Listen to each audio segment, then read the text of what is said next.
பேளமிளையனாகிய எல்லாம் வல்ல ஸ்ரீ கழகாசலமூர்த்தி பெருமானுடைய திருவருளினால் வெளிவந்து கொண்டிருக்கும் இந்த ஞானச்சாரலில் கடந்த பதிவிலே என்னுடைய ஞான பயணத்தின் ஆரம்பகட்ட உரையை நான் கூறியிருந்தேன். அது சற்று அடிப்படை விஷயங்களிலிருந்து கூறியதால் என்னுடைய வாழ்வில் நான் பெற்ற அனுபவங்கள் அதில் குறைவாக இருக்கும், அடிப்படை தத்துவங்கள் இருக்கும். என்னுடைய இளம் வயதிலே நான் யோக சாதனையை, வாசி யோகத்தை தொடங்கினேன். அவ்வாறு தொடங்கும்போது ஏற்கனவே ஒரு வளமையாக வாழ்ந்து கொண்டிருந்த குடும்பத்தில் வறுமைக்கான சூழல் அப்பொழுதே ஏற்பட்டது. நான் இதை தீவிரப்படுத்தி வருகின்ற போது மேலும் அந்த பொருளாதார நெருக்கடி ஏற்படத் தொடங்கியது. அதற்கு முன்பாக நான் முன்பே பல தொடர்களில் கூறியிருக்கிறேன். எனக்கு வேண்டியவர்களுக்கு விரிவாக செய்திகளை நான் அனுப்பியிருக்கிறேன், புத்தகங்களிலே குறிப்பிட்டிருக்கிறேன். இதுபோல பேசும்போது கூட நான் குறிப்பிட்டிருக்கிறேன். நான் உயர்நிலை பள்ளி கல்வியை முடித்த பிறகு தமிழில் எனக்கு ஆர்வம் இருந்த காரணத்தால் திருவையாறிலே அரசர் கல்லூரி என்ற ஒரு தமிழ் கல்லூரி, அது 5 வருடங்கள் அது படிக்க வேண்டியது. அப்போது அதற்கு வித்வான் என்று பெயர் வைத்திருந்தார்கள். 5 ஆண்டுகள் முடித்த பிறகு வித்வான் என்று பட்டம் கொடுத்தார்கள். அதற்கு முன்பு புலவர் என்று கொடுத்தார்கள். அதன் பிறகு வித்வான் என்று வந்தது.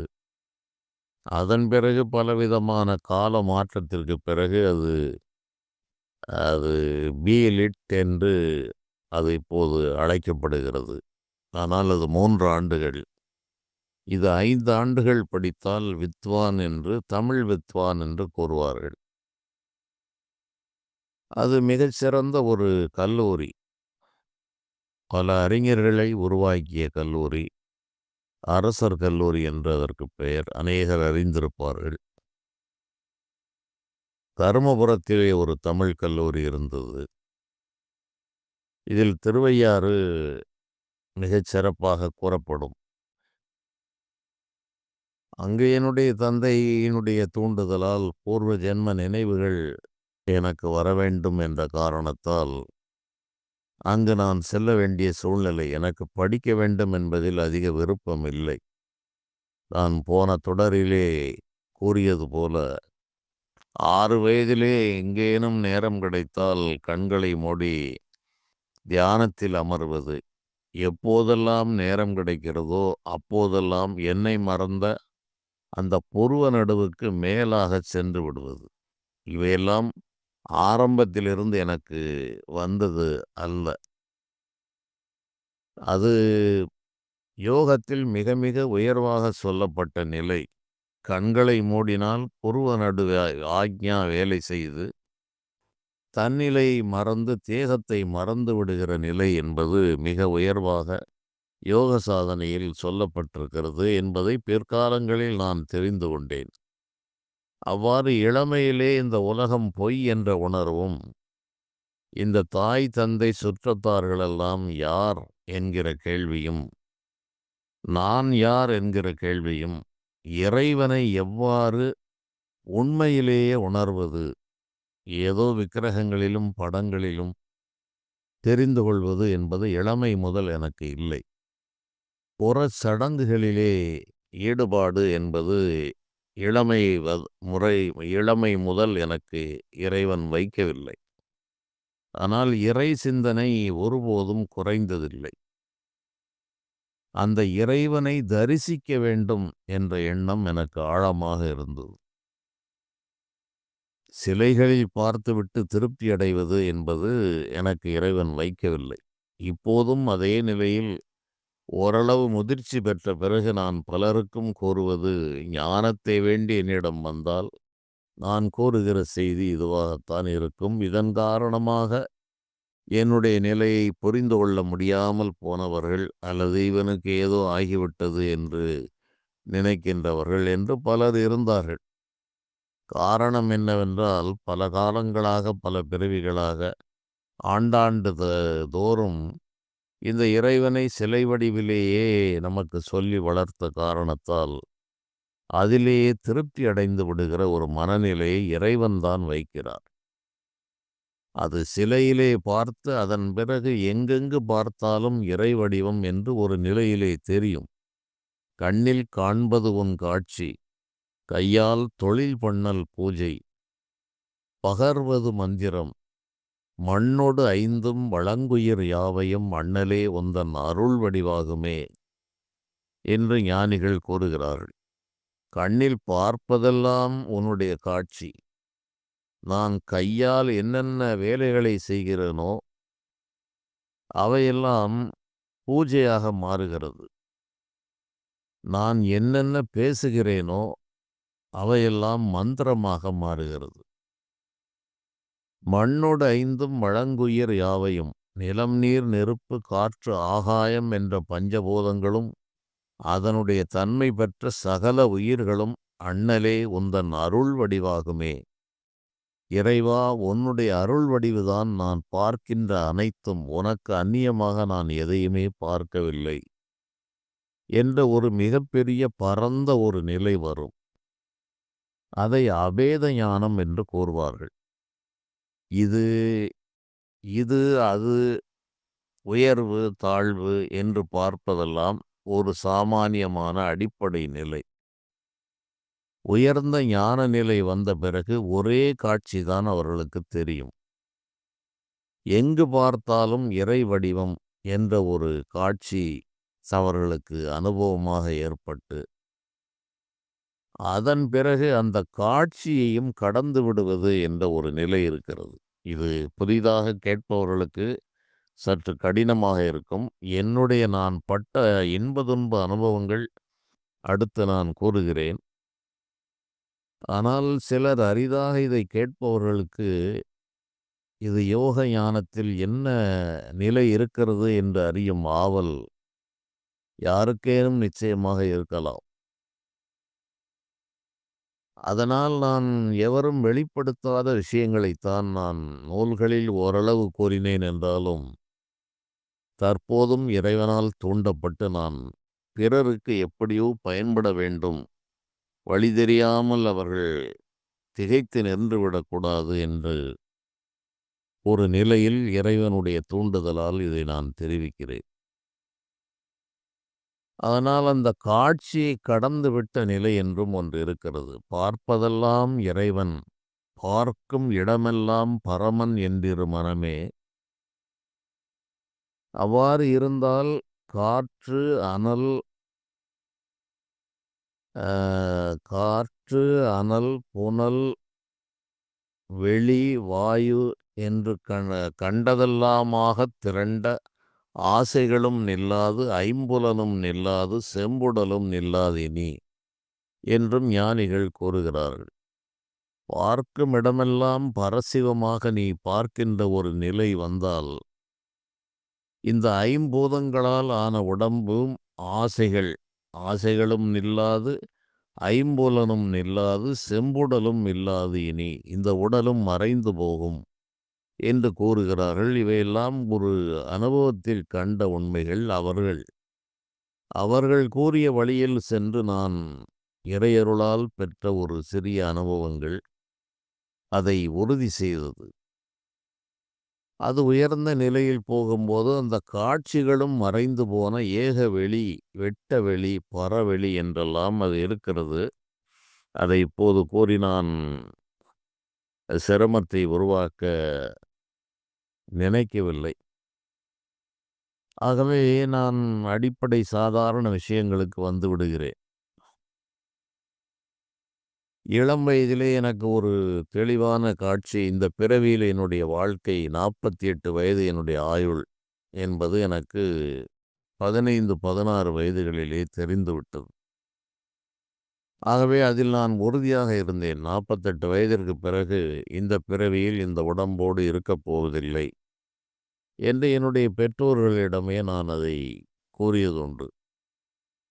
என்னுடைய தந்தை அதை பெரிதாக கண்டுகொள்ள மாட்டார். என்னுடைய அம்மா, "என்ன இந்த பையன் இப்படி, இந்த பயல் இப்படி கூறிக்கொண்டு அலைகிறானே 48 வயது" என்று அவர்களுக்கு ஒரு எண்ணம் இருந்தது. அது நான் விளையாட்டாக கூறுகிறேன் என்று சில காலம் நினைத்தார்கள். அதன் பிறகு நான் பல விஷயங்களை இளமையிலே கூறிய அவைகளெல்லாம் நடைபெறத் தொடங்கியவுடன், "இவன் ஏதோ ஒரு விசித்திரமான ஒரு பிறவி" என்று என் தந்தையும் கூறுவார். என்னுடைய தாயாரும் அதை புரிந்து கொள்வார்கள். உடன் பிறந்தவர்களையெல்லாம் இறைவன் அவர்களுக்கு அந்த ஞானக் கண்களை முற்றிலுமாக மறைத்து வைத்து விடுகிறார். இதுபோன்ற ஞானம் பெற்றவர்களோடு பிறந்த உடன் பிறந்தார் மற்றும் சுற்றத்தார்கள், இவர்களுக்கு இந்த ஞானம் பெற்றவர்களுடைய பெருமை தெரிய விடாமல் இறைவன் மறைத்து விடுவார் என்பதும் இதில் நான் கூற விரும்புகிற செய்தி. ஏனென்றால் அவர்களெல்லாம் இதற்கு நிச்சயமாக எதிர்ப்பாகத்தான் இருப்பார்கள் என்பதை ஞானிகளே உறுதி செய்கிறார்கள். மோட்சத்தை அடைய வேண்டும் என்று இந்த பிறவிப் பிணியிலிருந்து ஒருவன் விடுபடுகின்ற போது, இவர்கள் மூலமாகத்தான் அவர்களுக்கு இடையூறுகள் பலவிதமாக ஏற்படும். இந்த இடையூறுகள் தான் இவர்களை முன்னேற்றத்திற்கு கொண்டு செல்லும். அந்த இடையூறு இல்லாவிட்டால் தேக்க நிலை வந்துவிடும். இந்த உலகத்திலே விருப்பு வந்துவிடும், பற்று வந்துவிடும். ஆகவே இந்த பற்றுக்களெல்லாம் அறுபட வேண்டும், இவைகளெல்லாம் விடுபட வேண்டும் என்றால் வாழ்க்கை போராட்டமான நிலையில்தான் இருக்கும். எவருடைய ஒத்துழைப்பும் உதவியும் கிடைக்காது. மனிதர்களுடைய கற்பனைக்கு எட்டாத துன்பங்கள் அந்த மனிதனை ஒரு ஞான சாதனை செய்கிறவனுக்கு வந்து சூழ்ந்துவிடும். அதுபோன்ற அனுபவங்கள் அனைத்துமே எனக்கு கிடைத்தது. அதில் ஒன்று கூட எனக்கு தவறிவிடவில்லை. அனைத்தும் கிடைத்தது. அத்தனையும் போராடி நான் வென்று ஒரு உயர்நிலைக்கு வருவதற்கு எனக்கு அது உதவியது. ஆகவே 48 வயது என்னுடைய ஆயுள் என்று இருந்தது. தமிழ் படிப்புக்கு சென்றேன். தமிழ் படிப்பிலே மனம் செல்லவில்லை. அந்த திருவையாறு சென்றவுடன் என்னுடைய பூர்வ ஜென்ம நினைவுகள் எல்லாம் வந்தது. மிக மிக தெளிவாக நான் உணர வேண்டிய நிலை வந்து அந்த காட்சிகளே வேறு ஒரு உலகத்திற்கு என்னை அழைத்து சென்றது. ஆகவே நான் இயல்பிலே 6, 7 படிக்கிற காலத்திலே என்னை மறந்த தியானத்தில் செல்கிறவன் 16, 17 வயதுகளிலே முற்றிலும் விவரம் நன்றாக தெரிந்து போன நிலையில் இந்த பூர்வ ஜென்ம நினைவுகள் மிக மிக தற்போது வாழ்கின்ற ஒரு வாழ்க்கையை விட தெளிவாக அது விளங்குகிறது. அந்த நிலையில் என்னால் அங்கு தொடர்ந்து படிக்க முடியும் என்ற நிலையும் இல்லை. பொருளாதார நெருக்கடி என்று பல சூழ்நிலைகளில் அங்கங்கே பல காலம் இருந்துவிட்டு அந்த படிப்பு தொடர முடியாமல் போய்விட்டது. ஆனால் அங்கு சென்றது என்னுடைய வாழ்க்கையிலே ஒரு மிகப்பெரிய திருப்பு முனையாக இருந்தது. பல அரிய உண்மைகளை அங்கு நான் உணர்ந்து கொள்ள வேண்டிய வாய்ப்பு எனக்கு இருந்தது. திருவையாறில் இருந்தேன். பாபநாசம் என்ற ஊரிலே சில காலம் இருக்க வேண்டியிருந்தது. குத்தாலம் என்ற ஊரிலும் இருந்தேன். திருவிடைமருதூருக்கு மிக அருகாமையில் ஒரு கிராமத்தில் இருந்தேன். இவை நான் படிப்புக்கு சென்றது என்பது இம்மியளவும் என்னால் நம்ப முடியவில்லை. இது எனக்கு இறைவன் என்னுடைய வாழ்க்கை பாதையை மாற்றுவதற்கு என்னுடைய பல பிறவிகள் அந்த சோழ மண்டலத்திலே என்னுடைய பிறவிகள் இருந்தது. அங்கிருந்து காவிரி கரையிலே அந்த ஞானத்தை இறைவன் எனக்கு பழைய பிறவிகளிலேயே வழங்கிவிட்ட காரணத்தால் அந்த பகுதிகள் எனக்கு இன்றளவும் மனதிலே பசுமையாக இருக்கிறது. அந்த திருவாரூர் தியாகராஜ பெருமான், திருவையாறில் இருக்கிற அந்த ஐயாரப்பர், திருவிடை மருதூரில் இருக்கிற அந்த மருதவாண பெருமான், இப்படி பல சூட்சும தொடர்புகளெல்லாம் அந்த வயதிலே எனக்கு வந்தது. காட்சிகள் மிக மிக தெளிவாக தெரிந்தது. அதன் பிறகு அந்த நினைவுகளெல்லாம் அடுக்கடுக்காக வர ஆரம்பித்து விட்டது. இளமையிலேயே அது சொல்லாமல் இருந்தது. அது ஒரு ஊற்றுக்கண் உடைபட்டது போல அந்த 16, 17 வயதுகளிலே உடைபட்டவுடன் பல பல ஜென்ம நினைவுகளெல்லாம் எனக்கு வந்தது. அது முதல் 2 அனுபவங்கள் ஒரு அதிர்ச்சிகரமாக இருந்தது என்பதை நான் கூறியிருப்பேன். அதன் பிறகு அது வாடிக்கையாகப் போய்விட்டது. இந்த பூர்வ ஜென்ம நினைவுகளைப் பற்றி என்னிடம் கேட்பவர்கள் அதிகம். இவையெல்லாம் நான் முயன்று எனக்கு வரவில்லை. இறைவனால் வந்தது. இளம் வயதிலே எனக்கு அந்த உணர்வு இருந்தது. நான் புராண காலத்தின் நினைவுகளுக்குள் செல்ல வேண்டிய கட்டாயம் எனக்கு 6, 7 வயதிலேயே அமைந்து போய்விட்டது. நான் படித்த புராண இதிகாச வரலாறுகளை எல்லாம் அந்த காலங்களுக்கே நான் சென்று வருவது என்பது இந்த காலப்பயணம் என்று இன்று கூறுகிறார்கள். இந்த காலப்பயணமெல்லாம் எனக்கு 8, 9 வயதிலேயே இருந்தது. ஆகவே நான் பல 1000 ஆண்டுகளுக்கு முந்திய நிலைக்கு சென்று வந்து, அந்த காலத்து ரிஷிகள் எப்படி இருந்தார்கள் என்ற அனுபவங்களெல்லாம் என்னுடைய காலப்பயணத்தில் இளமையிலே நான் உணர்ந்து கொண்டேன். அது எல்லோருக்கும் அப்படி இருக்கும் என்று நான் ஒரு எண்ணத்தில் பல காலம் இருந்தது. ஒரு நிலையில்தான் இது ஏதோ நமக்கு மட்டும் இறைவன் வகுத்திருக்கிறார். மற்றவர்கள் வேறு நிலையில் இருக்கிறார்கள் என்பதை நான் காலம் கடந்து புரிந்து கொண்டேன். என்னைப் பொறுத்தளவில் அது எல்லோருக்கும் இப்படித்தான் இருக்கும் என்றுதான் எனக்கு எண்ணத் தோன்றியது. அதுபோல அங்கெல்லாம் சென்றுவிட்டு வந்தேன். அதன் பிறகு வந்து வாசி யோகம் போன்றவற்றை மிகத் தீவிரமாக நான் செய்தேன். அவ்வாறு செய்கின்ற காலங்களில் ஒரு 2, 3 ஆண்டுகள் தீவிரமாக செய்து, இன்னும் ஒரு 2 ஆண்டுகள் செய்தால் இதில் முழுமை பெற்று விடலாம் என்று எனக்கு ஒரு நிலை இருந்தது. அந்த நிலையில் என்னுடைய முந்திய வினைப்பயனால் இவை தடைப்பட்டு தடை ஏற்பட்டவுடன் நான் சந்நியாசம் என்று சென்று விட்டேன். இதையும் நான் கூறியிருக்கலாம். அவ்வாறு சென்றால் சாஸ்திரங்கள் என்ன கூறுகிறது என்றால், தாயினுடைய அனுமதி இல்லாமல் சந்நியாசம் செல்வது பயன் தராது என்று கூறுகின்ற காரணத்தால், சூழ்நிலை கருதி நான் மனம் போன போக்கிலே சென்று விட்டேன். சென்று விட்டால் கையில் காசு கிடையாது, ஒன்றும் கிடையாது. அது எங்கு போகிறோம் என்பதும் தெரியாது. அப்படிப்பட்ட நிலை எனக்கு இளமையிலேயே ஒரு நிராதரவான நிலையை என்னுடைய 18 வயதுகளிலே நான் அடைந்து விட்டேன். அதன் பிறகு தியானத்தில் இருந்தால் என்னுடைய தாயாருடைய முகம் எனக்கு நினைவில் வந்து கொண்டே இருந்தது. ஏதோ அவர் மரணப்படுக்கையில் இருப்பது போலவும், மிகுந்த துன்பத்தில் இருப்பது போலவும் இந்த காட்சிகளெல்லாம் வந்ததால், தாய் வந்து நிச்சயமாக அவர் மரணத்தை தழுவி விடுவார் என்பது எனக்கு தெளிவாக விளங்கியது. தாயினுடைய அனுமதி இல்லாமல் சந்நியாசம் செல்லக்கூடாது என்கிற சாஸ்திர நம்பிக்கையும் இருந்தது. ஆகவே நான் வந்து என்னுடைய தாயாரிடம் அனுமதியை பெற்று மீண்டும் வந்துவிடலாம் என்று ஒரு நம்பிக்கையோடு நான் சில காலங்கள் கழித்து, அதற்குள் இங்கு என்னை தேடுவதற்கு பலவிதமான உபாயங்கள் எல்லாம் நடந்து கொண்டிருந்தது. நான் அப்போது அந்த சூழ்நிலையில் நான் என்னுடைய தாயாரை வந்து சந்திப்பதற்கு வந்தேன். நான் நினைத்தது போலவே அவர்கள் ஊன் உறக்கம் இல்லாமல் அப்படியே மிகுந்த ஒரு துயரத்தில் இருந்தார். நான் வந்தது தெரியாமல் அவர் அரை மயக்கத்தில் இருந்தார். அதன் பிறகு நான் அவர்களை ஆசுவாசப்படுத்தி சொன்னவுடன் மிக பதறித் துடித்து மிகவும் அழுதார். அவருக்கு 4, 5 குழந்தைகள் இருக்கிறது. அப்போது நான் கூறினேன், "எப்படியடா என்னை விட்டுப் போக மனம் வந்தது?" என்று என்னுடைய அம்மா கேட்டார். அப்போது நான் சொன்னேன், "இந்த பிறவியில் நீ எனக்கு அம்மா. பல பிறவியில் பல தாய்களை நான் பெற்றுவிட்டேன், பார்த்துவிட்டேன். அதில் ஒரு பிறவியில் இந்த ஜென்மத்தில் உன்னுடைய வயிற்றிலே நான் பிறந்தேன்.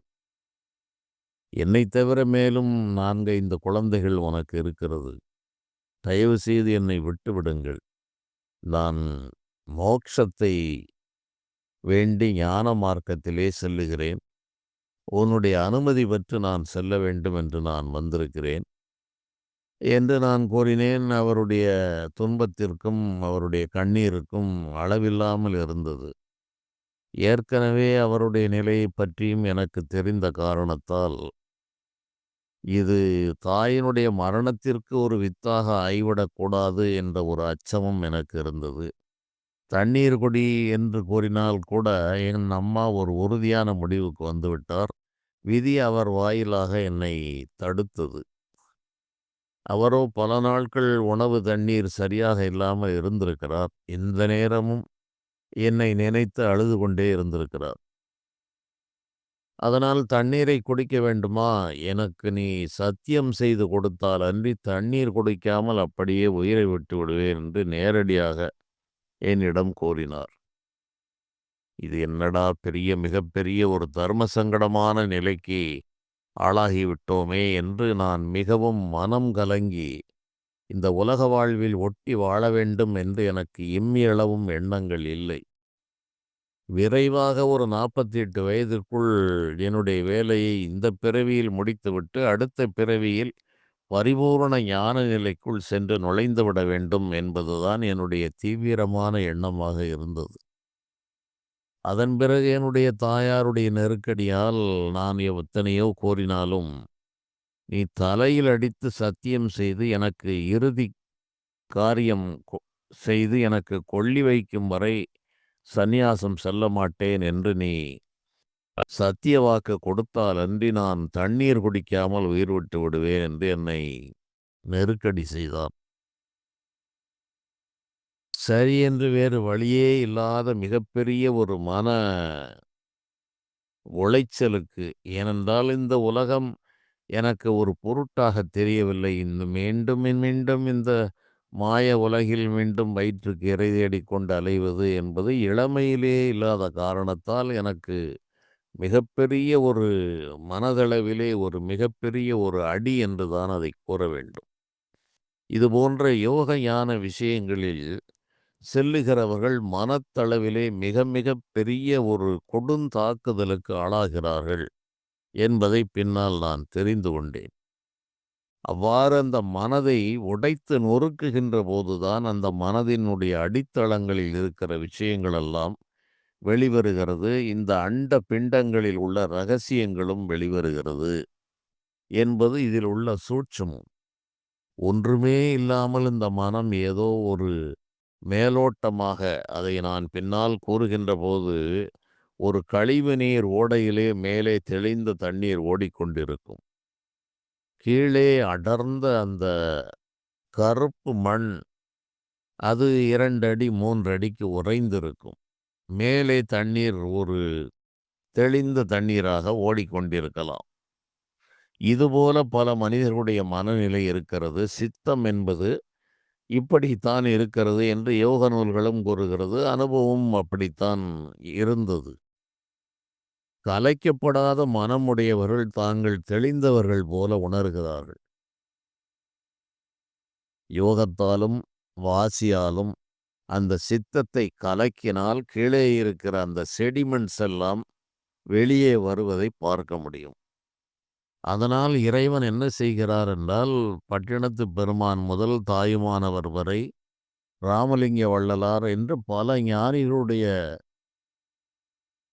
யாகையர்,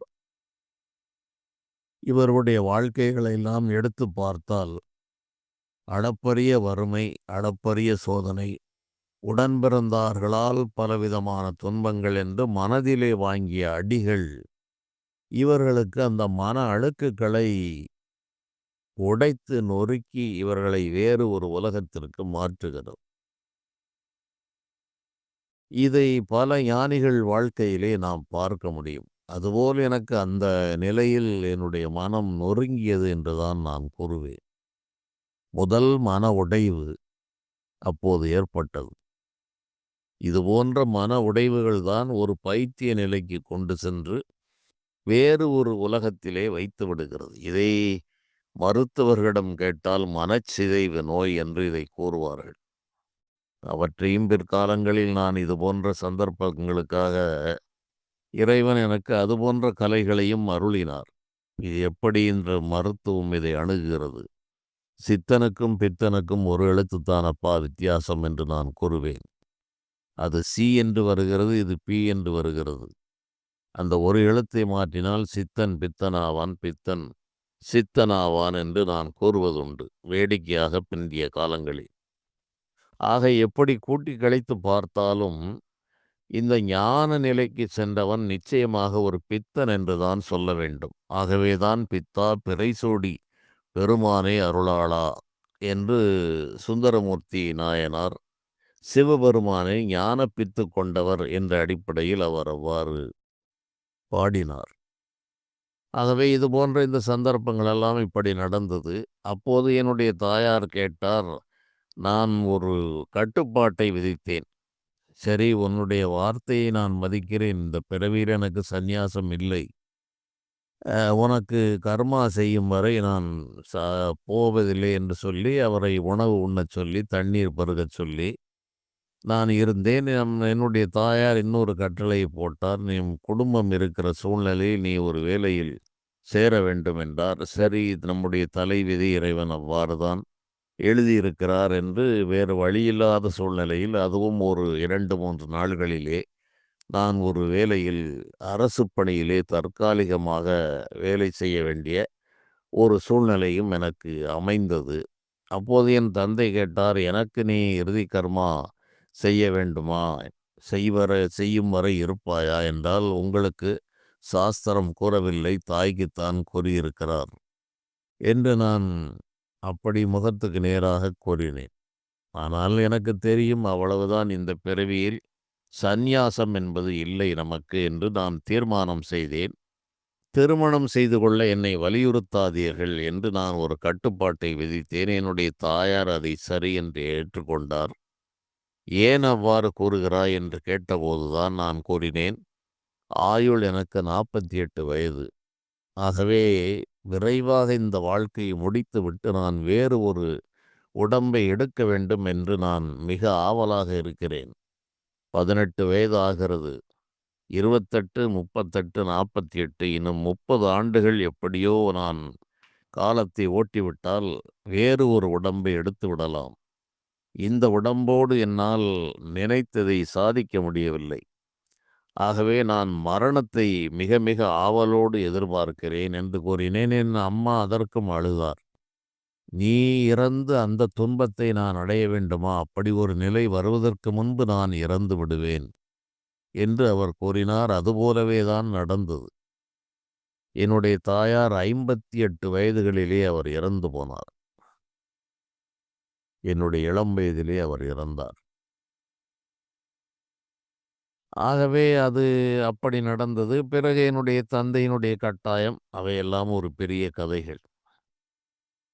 அவ்வாறு நான் வேலைகளுக்குச் சேர்ந்து அதில் உள்ள பல இன்ப துன்ப அனுபவங்கள் எல்லாம் என்னுடைய தாயாருக்கு சொன்ன வார்த்தைக்காக நான் இந்த நளச்சக்கரவர்த்தி அடிமைப்பட்டு வேலை செய்தது போலவும், அரிச்சந்திர மகாராஜா தன்னுடைய சாம்ராஜ்யங்களை இழந்து அவர் பிறருக்கு அடிமைப்பட்டு மயானம் காத்தது போலவும் நான் ஒரு கர்மயோகம் என்ற அடிப்படையில் எனக்கு வேலை, வேலை பார்ப்பது, அதில் பதவியை உயர்வது என்பது எந்த சிந்தனையும் இறைவன் எனக்கு வைக்கவில்லை.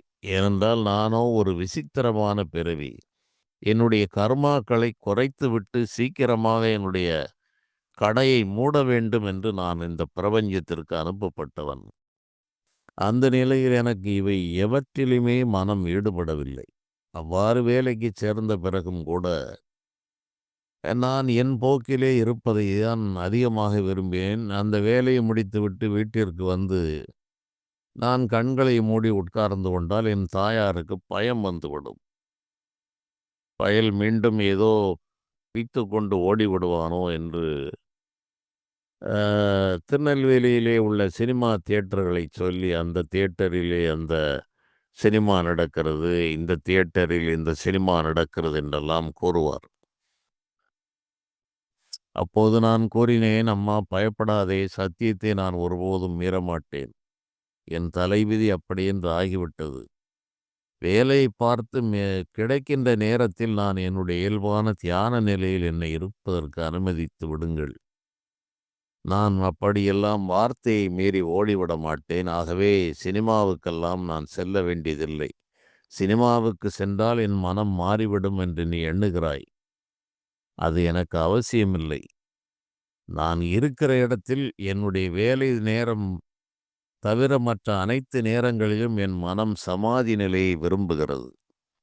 வேலை பார்க்கின்ற போதே நான் சமாதி நிலையில் தான் அநேகமாக ஒடுங்கி விடுகிறேன். ஆகவே என்னை விட்டுவிடு, நான் உன்னுடைய வார்த்தையை ஒருபோதும் மீறமாட்டேன் என்று என்னுடைய தாயார் அடிக்கடி கூறுவார். அவருக்கு இந்த பிள்ளை பாசம் என்பது இறைவன் வைத்திருக்கிற ஒரு மிகப்பெரிய ஒரு மாய வலை. 4 ஆண் குழந்தைகள் அவருக்கு, 2 பெண் குழந்தைகள், 6 குழந்தைகள் இருந்த போதிலும் அந்த ஒரு குழந்தையை அவர்களுக்கு இழப்பதற்கு நான் மாண்டு போவதில்லை, எங்கோ இருக்கப் போகிறேன். அதுபோல என்னுடைய தந்தையும் நான் கூறினார், பந்தல் கால் போல 4 ஆண்கள் இருந்தது, அதில் ஒன்று போய்விட்டதே என்று நான் துறவு சென்றபோது அவர் அழுததாக என்னிடம் அடிக்கடி கூறுவார்.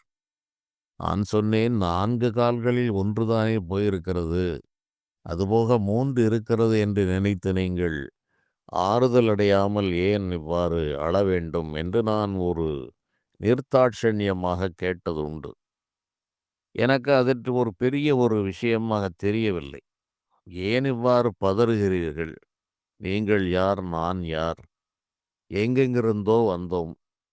யான் எத்தனையோ தாய் தந்தைகளை பார்த்து விட்டேன். அன்னை எத்தனை எத்தனை அன்னையோ, பிள்ளை எத்தனை எத்தனை பிள்ளையோ, பெண்டிர் எத்தனை எத்தனை பெண்டிரோ, முன்னம் எத்தனை எத்தனை ஜென்மமோ மூடனாய் யானும் அறிந்திலேன் என்று பட்டினத்துப் பெருமான் கூறுகிறார். எத்தனை எத்தனையோ தாய்மார்களை பார்த்து விட்டோம். எத்தனையோ உடன் பிறந்தோர்களை பார்த்து விட்டோம். எத்தனையோ ஊர்களை, வசதிகளை, தனதானியங்களை, செல்வங்களை, செல்வாக்குகளை, வறுமைகளை, நோய்களை என்று இவையெல்லாம் அனைத்து பிறவிகளிலும் பார்த்து பார்த்து சலித்த பிறகுதான் ஒரு மனிதனுக்கு ஞானம் உண்டாகிறது. ஞானம் என்பது அவ்வளவு சுலபத்தில் வந்துவிடாது. அதற்கு கொடுக்க வேண்டிய விலைகள் ஒரு பிறவியில் கொடுத்து விட முடியாது. அதற்கிடையில் கிடைக்கிற பல்வேறு சின்ன சின்ன வேலைகளில் எல்லாம் மனிதன் போய் விழுந்து விடுவதற்கு கணக்கில்லாத ஒரு வாய்ப்புகளும் நேரங்களும் இருந்தது. அவற்றில் விழாமல் தப்பிப்பதற்கே ஒரு இறையருள் தேவைப்படுகிறது. சிறிய சித்துக்கள் என்று பலவிதமான சித்துக்கள். இதைத்தான் முந்திய புராண காலங்களிலே தேவதைகள் வந்து தவத்தை இடையூறு செய்வார்கள் என்றெல்லாம் கூறியிருப்பார்கள். அதில் யக்ஷினி தேவதைகள் முதல் பலவிதமான தேவதா சக்திகளெல்லாம் இருக்கும். அதிலும் ஒருவன் பிரம்மச்சரிய நிலையில் இருக்கும்போது இது போன்ற சோதனைகளெல்லாம் வரும். எனக்கு அதுபோல எந்த சோதனையும் இறைவன் வைக்கவில்லை. காரணம் என்னவென்றால் இவற்றையெல்லாம் பல பிறவிகளிலே முடித்து விட்டவன். ஆகவே எனக்கு அதுபோன்ற உபாதைகள் எல்லாம் எனக்கு ஒருபோதும் இறைவன் வைக்கவில்லை. அதை பற்றி பின்னால் அந்த அறிவை விளக்கினாரே தவிர, எனக்கு சோதனை செய்கின்ற அளவு எந்த ஒரு சக்தியும் இறைவனுடைய நேரடி ஆளுகைக்குள்ளே என் மனம் எப்போதும் ஈடுபட்டு, அந்த எல்லையில்லாத பரம்பொருளாகிய அந்த ஈசனிடத்திலே மனதை லயிக்க விடுகின்ற ஒரு மிகப்பெரிய ஒரு பாக்கியம் எனக்கு கிடைத்த காரணத்தால், இந்த சில்லறை தொந்தரவுகளெல்லாம் இல்லை. யோக சாதனைகளை செய்து அந்த வாசி ஏறும்போது மூல குண்டலினி ஏறுகின்ற சமயத்தில் அதனால் பெற்ற உபாதைகள், உடல் துன்பங்கள் என்பதெல்லாம் மிக மிக அதிகம். ஏனென்றால் நான் ஒரு 3 ஆண்டுகள் மிக தீவிரமான அந்த சிவராஜ யோகத்தை செய்து கொண்டிருக்கின்ற போது இடையிலே திடீரென்று மண்பானை உடைந்தது போல என்னுடைய வாழ்க்கை திசை மாறிய காரணத்தால் அந்த ஒழுங்கான செயல்களெல்லாம் நின்று போனது. அதனால் ஏற்பட்ட மாற்றங்கள், மனதிலே ஏற்பட்ட மாற்றம், உடலிலே ஏற்பட்ட மாற்றம், இவற்றால் எனக்கு உடலில் ஏற்பட்ட துன்பங்கள் அதிகம். இந்த குண்டலினி சக்தியினுடைய அதிதீவிரமான அந்த வெப்ப ஆற்றலால் அந்த உடம்பு மிகவும் நொந்து நூலாக வேண்டிய நிலை ஏற்பட்டது. அவையெல்லாம் மிகப்பெரிய விசித்திர அனுபவங்கள். அவ்வாறு நான் கூறி 48 வயது ஆயுள் என்று கூறி என் தாயாரும் மிக இருந்து, அதன் பிறகு நான் அந்த 48 வயதை வைத்தேதான் என்னுடைய வாழ்க்கையை இலக்காக வைத்து நான் நகர்த்தி கொண்டிருந்தேன். எஞ்சிய காலங்களில் இதுபோல் பகல் வேளைகளிலும், வேலை செய்கிற நேரங்களிலும் எனக்கு எப்பப்போதெல்லாம் ஓய்வு கிடைக்கிறதோ, அப்போதெல்லாம் நான் என்னை மறந்த நிலைக்கு போய்விடுவது வழக்கம். இந்த நிலை அடைவதற்கு மிக மிக கடுமையான போராட்டத்தை ஒரு யோகிகளும், ஞானிகளும் அடைகிறார்கள் என்று நான் பின்னால் தெரிந்து கொண்டேன். அது எனக்கு இயல்பாகவே எனக்கு இறைவன் இளமை முதலாக வைத்தது என்னுடைய பல பிறவியினுடைய தவப்பயன் என்பதை நான் வெகு தாமதமாக உணர்ந்து கொண்டேன். இது எளிதில் வாய்க்காத ஒரு நிலை. அது எனக்கு எந்த பிரயாசையும் நான் படவில்லை. அதை அலுவலகத்திலே கேட்பார்கள். 10 நிமிடம் ஓய்வு கிடைத்தால் அப்படியே நாற்காலியில் உட்கார்ந்து எங்கோ போய்விடுகிறீரே என்று கேட்பார். நான் முன்பு கூட கூறியிருப்பேன். ஒரு அதிகாரி இருந்தார். அவரிடம் ஃபைலை கொண்டு சென்றால், அவர் அதில் கையெழுத்து போட்டுவிட்டாலும் நான் அந்த ஜன்னலுக்கு வெளியே இருக்கிற அந்த இயற்கை காட்சிகளை பார்த்து, புருவ நடுவிலே ஒடுங்கி பல நிமிடங்கள் அப்படி நின்று விடுவேன். அவர் மீண்டும் மீண்டும் எனக்கு குரல் கொடுத்து, "கையெழுத்து போட்டு எவ்வளவு நேரம் ஆகிறதப்பா? எந்த உலகத்தில் இருக்கிறாய்?" என்றெல்லாம் கேட்பார். அதையெல்லாம் நான் முன்பு கூறியிருந்தேன். கேட்காதவர்களுக்காக மீண்டும் கூறுகிறேன். இதை பலமுறை பார்த்த அவர், "உனக்கு யூ ஆர் மென்டலி டிஸார்டர்" என்று அடிக்கடி கூறுவார்.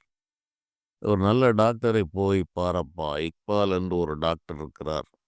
அவர் பலரை வைத்து கொண்டும் கூறுவார், "இவனுக்கு ஏதோ he has some mental problem I think.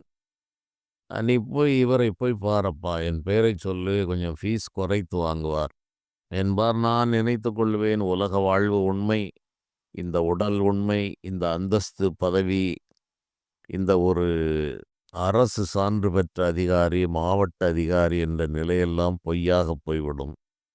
இதில் யார் பைத்தியம், இவர் பைத்தியமா, நான் பைத்தியமா என்று மனதிற்குள்ளே நகைத்து கொள்ளுவேன். காரணம், நான் ஒருவன்தான் இப்படி மாறுபட்டவன். மற்ற அனைவரும் இந்த உலகம் உண்மை, வாழ்க்கை உண்மை, இந்த உடல் உண்மை, இப்படியே இருந்துவிடும் என்ற அறியாமை இருளால் பரிபூரணமாக மூடப்பெற்றவர்களாக இருந்த மனிதர்களோடு ஒரு மனிதன் ஞானத்தை நோக்கி பயணம் செய்வது என்பது மிகப்பெரிய கடினமான செயல். இதன் தொடர்புகள் அடுத்தடுத்து வருகிறது. இன்னும் வருகிற தொடர்களிலே நான் பட்ட துன்பங்கள் எத்தனை என்பதை நான் விளக்க இருக்கிறேன். இவையெல்லாம் ஒரு தகவலுக்காக. என்னை பொறுத்தளவில் இந்த வாழ்வு என்று இல்லை. எத்தனையோ வாழ்வுகளிலே எத்தனையோ பார்த்து விட்டேன். உயர்வையும் பார்த்து விட்டேன், தாழ்வையும் பார்த்து விட்டேன். ஆகவே எனக்கு இந்த உயர்வு, தாழ்வு, ஒரு இமேஜை வைத்து கொள்ள வேண்டும் என்றெல்லாம் இந்த ஒரு சாதாரண சிக்கல் மனநிலைகள் எல்லாம் இறைவன் எனக்கு வழங்கவில்லை.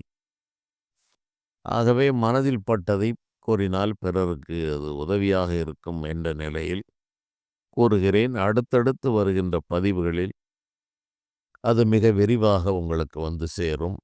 மேலும் பார்க்கலாம். நன்றி.